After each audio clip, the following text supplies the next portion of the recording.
Sony Xperia 1 Mark VI is the most insane flagship I've ever tested. It has the best battery life I've seen, the best thermals on a flagship phone, and one of the best if not the best cameras on a smartphone. The phone is very close to being perfect, but Sony did Sony again. I am more a scientist and I'm gonna use the Android app that I wrote to measure everything about this phone for not 1 but actually 2 days, since Sony claims it offers a 2-day battery life and we will put that to the test. I started the day with 100% battery around 10 in the morning. One thing I love about Xperia is the great form factor. I feel the previous models were too narrow and it was hard to type things. The new form factor is wide enough but not too wide and easy to hold in hand. The first thing I decided to do was to put the camera to the test since my balcony flowers started to bloom. There are two nice unique things about the camera system of this phone. For one, it can take 120 frames per second on all 3 lenses, as you can see in the footage, with very natural colors. You can take telephoto macro, which is something I didn't know I would like so much before having it. The colors are amazing out of the shot. It is not as saturated as other smartphones, but you can always edit it and saturate the picture or darken it, as I did here in Lightroom, based on your taste. I did browse YouTube and it's about 12 o'clock and there is 90% battery left. Then I head out to test the camera further. I'm going to the bird park. I'm shooting with the wide lens right now. It's a bit overcast. I wish the weather was a bit sunnier, but that's life. Let's see how the camera performs. There's a mode called S-Cine on Xperia phones that fortunately they kept, and I'm shooting all my videos today with this mode.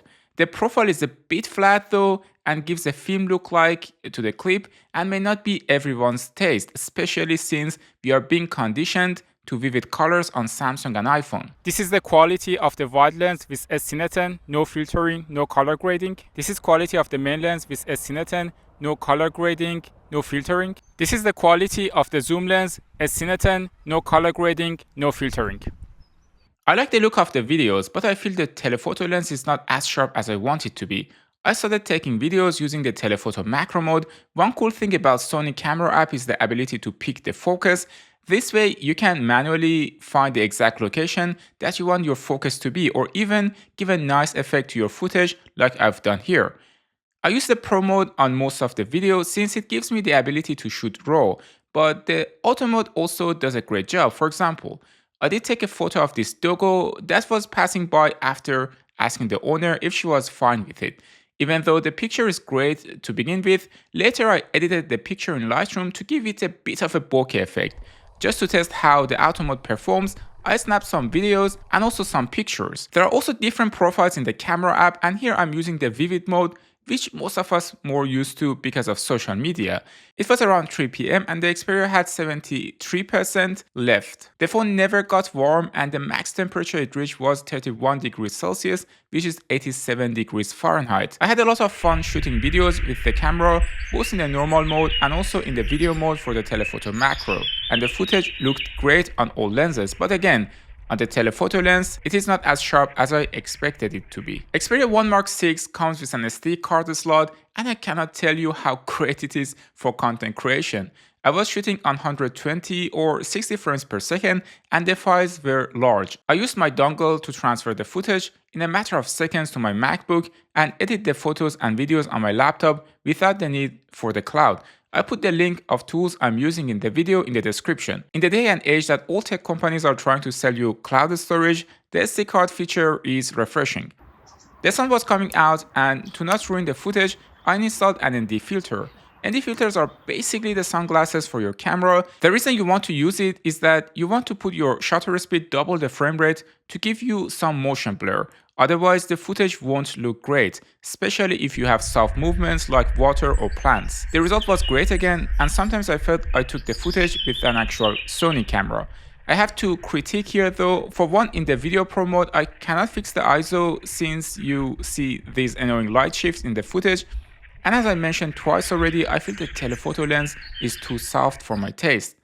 As I said, you can also do 120 frames per second on any lens, which is great, as I did here with the telephoto lens and was able to capture this scene and slow it down later. It was around 5 p.m. and there was still 50% battery left, which is insane. The phone barely reached 30 degrees Celsius during the intense test. On my way to the center of Vienna, I took some pictures with the telephoto macro mode and I was getting obsessed with it. I felt Xperia was bringing back the joy of photography to me, as I was getting used to just snapping photos left and right with my iPhone or Galaxy these days.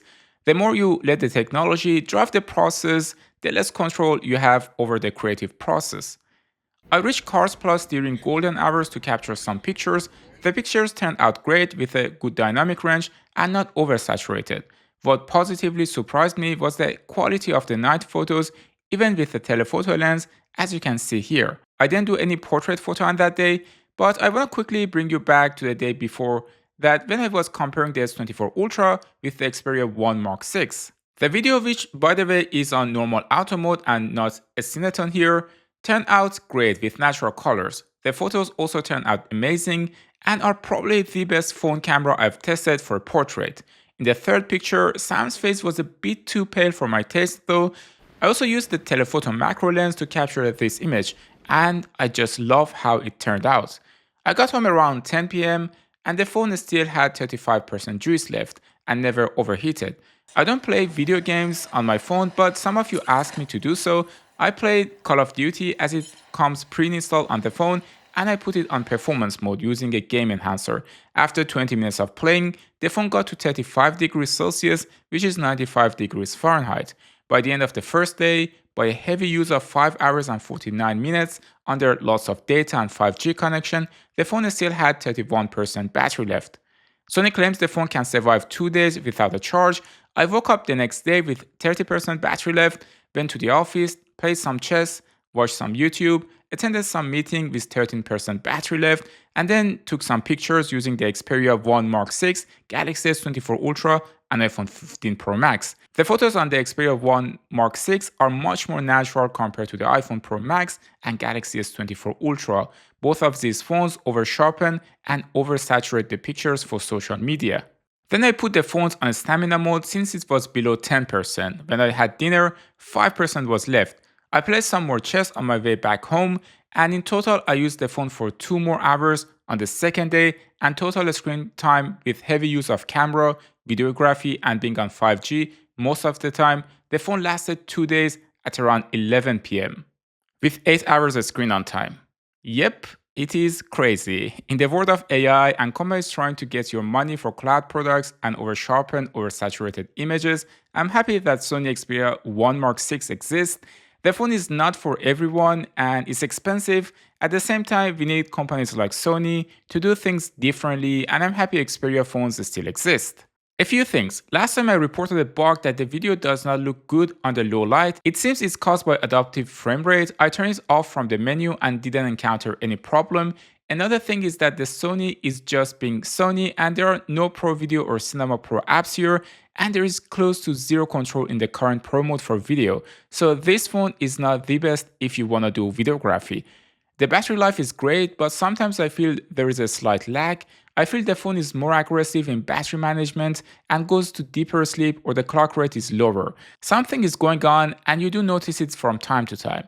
And the last thing that annoys the hell out of me is when taking a video, if you hit the stop button, it takes up to 4 to 5 seconds until the video stops. It is extremely annoying. Should you buy this phone instead of the Galaxy S24 Ultra? That's a good question. I made a video right here that you can see next. Thanks for tuning into Tecmo, and I will see you in the next one.